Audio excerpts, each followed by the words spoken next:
Cinco de Mayo +1 makes this May the 6th, 2022. This is the Room Now podcast, and I'm Jack Cush, executive editor of RoomNow.com. This week, talking about gout, talking about RA, and talking about changing numbers, and what in the world is JAKne? JAKne? Yeah, that's right, JAKne.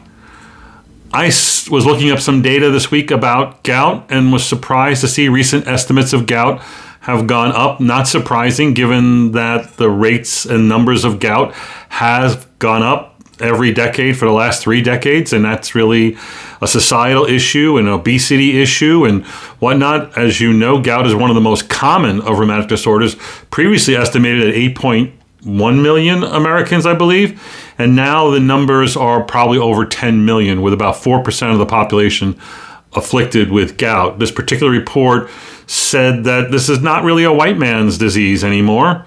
The gout tends to preferentially be a greater risk for Native Hawaiians, who have more than a twofold risk, and then followed by African Americans and Japanese, but lower in Latinos compared to whites. In fact, about 22% lower. So gout is changing, and as our society is changing, and it reflects that. I posted some data this week about hyperuricemia as a potential biomarker. We previously reported, I believe it was an ACR-EULAR report that showed that if you looked at gout patients with hyperuricemia, you saw worse disease and worse manifestations of disease. So this particular study had looked at 242 PSA patients, 30% of whom had hyperuricemia, and only 6% had gout. This is a study of PSA patients. And they did show that in PSA, hyperuricemia was associated with being older, having more comorbidities, having more peripheral arthritis that was in fact erosive and destructive, and oh my, less response to therapy. Why would you not serially look at uric acid as a useful biomarker in your patients with PSA? Not just gout, but also PSA. I'm doing it. You should too. Be like me, maybe not. Anyway, a Canadian study looked at 6,000 pregnancies that were associated with PCR test positive for COVID and showed, as we have reported in the past, that pregnancy and COVID is not a good mix. And because you're pregnant doesn't mean you shouldn't get vaccinated. You should. The numbers of pregnant women who have been vaccinated is abysmally low, less than half the population numbers. But in this study of 6,000 patients, they showed a 2.5-fold higher risk of hospitalization and a 5.5-fold higher risk of ICU admission if you're pregnant and PCR positive for COVID-19. Pregnant women who have COVID-19 are also at higher risk for preterm births. Another interesting study of pregnancy came from the Danish registry that looked at psoriasis and pregnancy association. So in their registry, case control study of over almost 500,000 people, they showed that psoriasis as a diagnosis was associated with a significantly higher risk of ectopic pregnancies. That's a new finding for me. A lot of inflammatory arthritis, inflammatory diseases, more preterm births, more miscarriages, more small for gestational age is very common. RA, lupus, all of our conditions. This particular report of ectopic pregnancies, a 34% higher risk compared to women without psoriasis, was surprising. And that rate goes up to 2.7-fold odds ratio if you look at psoriasis that was classified as being moderate to severe. So think about that. Ectopic pregnancy may be an untoward effect of uncontrolled psoriasis. I don't know if you saw this study this week, but I had to report it. It was a bizarro intervention trial, but it was a well-done double-blind trial showing that adalimumab injections, intranodular injections of adalimumab in patients with Dupuytren's contractures was effective. What? Now, I've injected TNF inhibitors in places I probably wasn't supposed to, like joints and skin, not with any consistent benefit. But in this particular study, phase 2B, double-blind randomized control trial, 140 patients with Dupuytren's contracture, they didn't have early disease, as was one of their points of the paper, that it might work well in early disease. patients going into this had like 6 to 10 years of disease activity, or disease duration, I should say. But they actually injected the adalimumab into the nodule, the nodular swelling of Dupuytren's in the palm, and showed a significant reduction in nodule size and nodule hardness. Now, I'm not sure these are good measures, but my goodness, I'm surprised at the result. Am I going to be doing this in my patients? No way, Ray. The people who make the collagenase injection for Dupuytren's contractures and the nodular changes of Dupuytren's, that product is called Xiaflex. They went to a bunch of rheumatologists trying to get us interested in doing those. But if you saw the procedure, you had to inject it into the nodule, and then you had to hit it with a Bible and see blood squirt all over the place. And I'm being dramatic, of course. But it was a little barbaric for my taste, and no, I wasn't going to do that. But I do think that the collagenase injections are preferable to having the hand surgery, which have not so good a long-term efficacy rate. And a lot of them need resurgery. Now, that's not what the hand surgeons tell you, but guess what business they're in. Maybe this is an advance, and that's why we report it here. So another advance in care is the use of artificial intelligence and machine learning. It's been applied to X-rays, and maybe those of us who don't have an expert musculoskeletal radiologist on staff, on hand, nearby, to read our films, maybe we can use this technology in the future. It's going to evolve. It's not quite that yet there. An interesting report from Georg Schett's group and others looked at neural networks in reading high-res quantitative CT scans of the hands. And they looked at the MCP2. And they did a bunch of scans. They looked at 932 scans in 617 patients. And they used the neural network learning to classify patients according to the morphologic changes of that second MCP2 head to make a diagnosis of being a normal, healthy control, or an RA patient, or a patient with PSA. And it turns out their accuracy, based on area under the curve, was 82% for normals, 75% for RA, 68% for PSA. When they took a bunch of patients who had undifferentiated arthritis, they came up with diagnoses of RA in 86%, PSA 11%, and normal in 3%. I find this interesting. But you got to get a high-res CT, and no, this is not available at an imaging center nearby you, but I think that this is the way we're going in the future, using big data, in this case neural networks, which is sort of a different thing than using just machine learning, to develop these kind of algorithms to make better diagnosis. Still's disease, a cohort of 71 patients. They tried to classify those who had poor responses that were measured at 4 weeks. Again, if you're doing well with systemic JAKne, Still's disease, you should have a prompt response to either steroids or a biologic like an IL-1 inhibitor, IL-6 inhibitor. That's pretty quick, is it not? Well, in this particular study of 71 patients, they used high-dose steroids. And I would agree, these are high dose. Some of them were pulse steroids, but most of them were just high dose.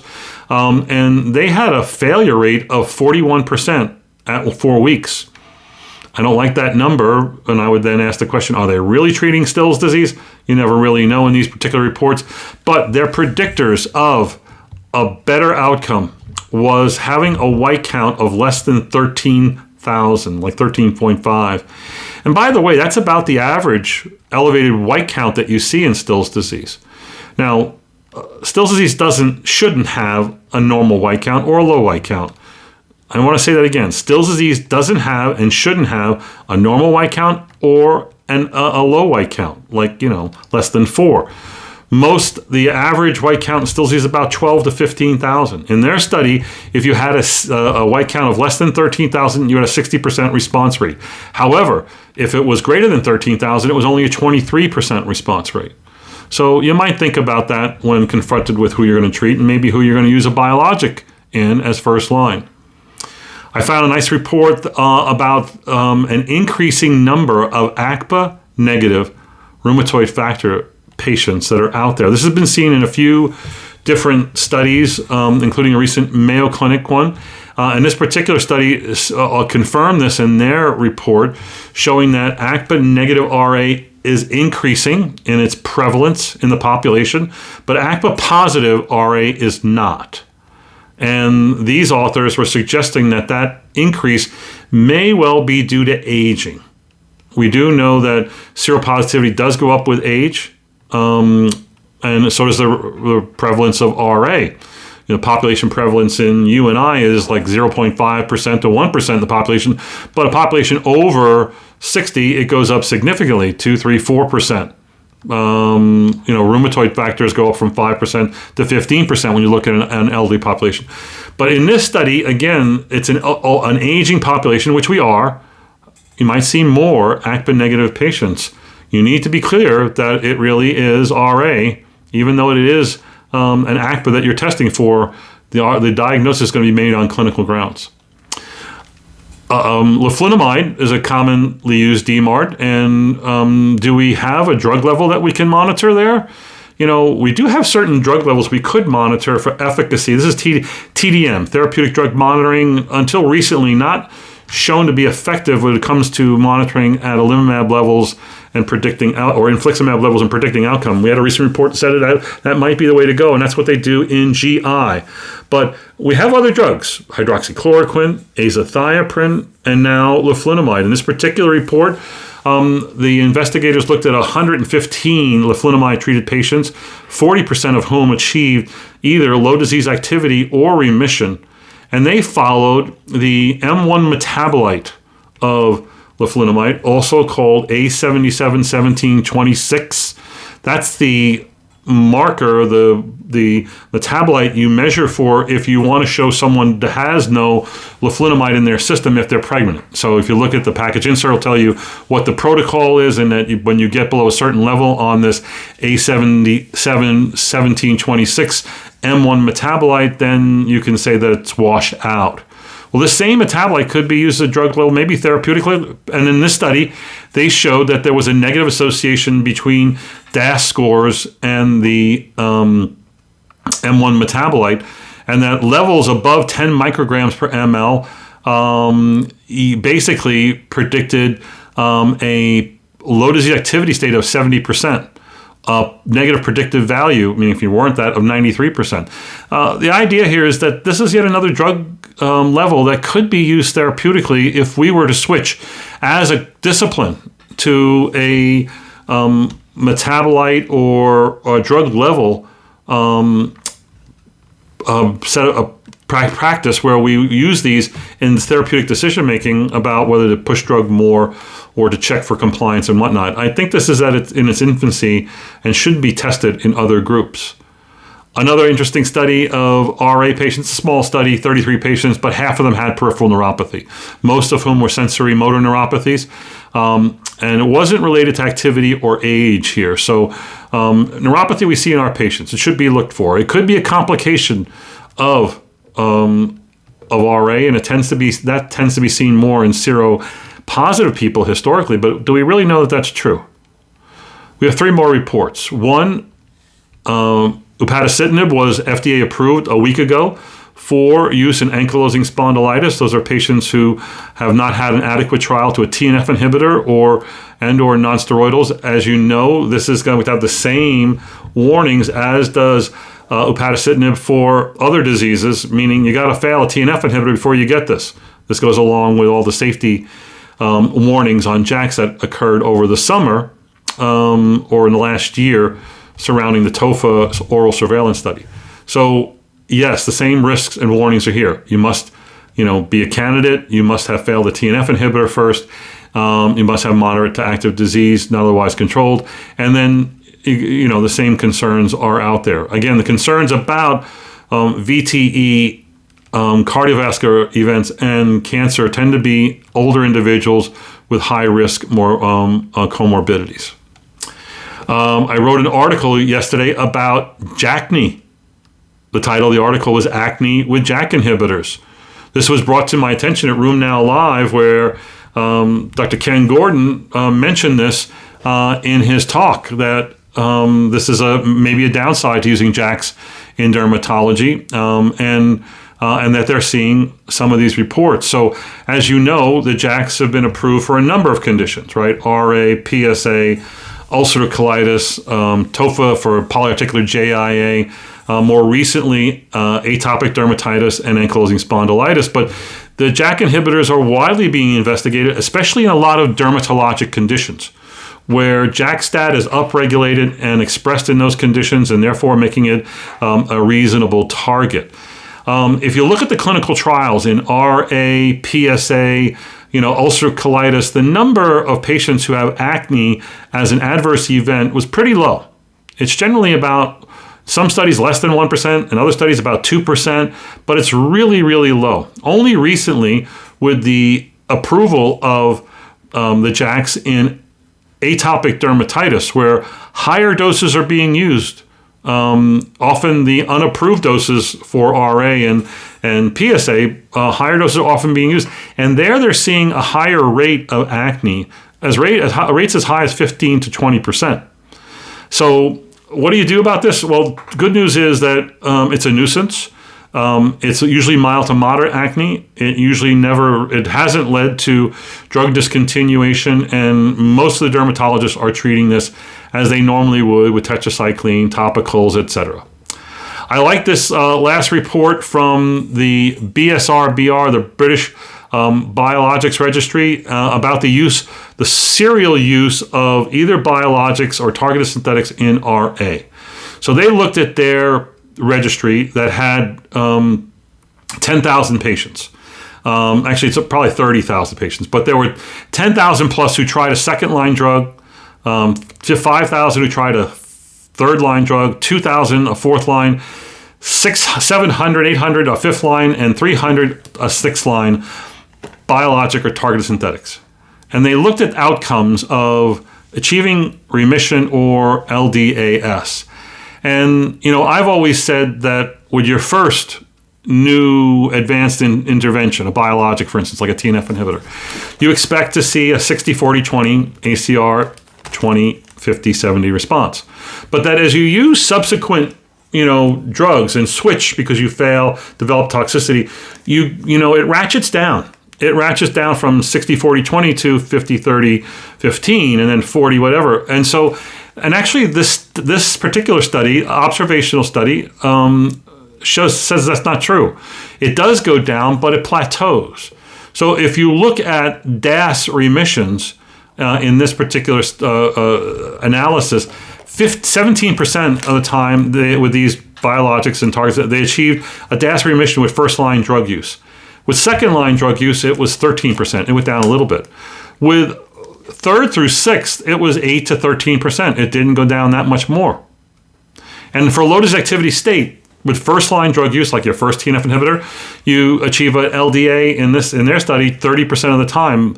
With a second drug, it was 23%. But then again, third through sixth, 17 to 22%.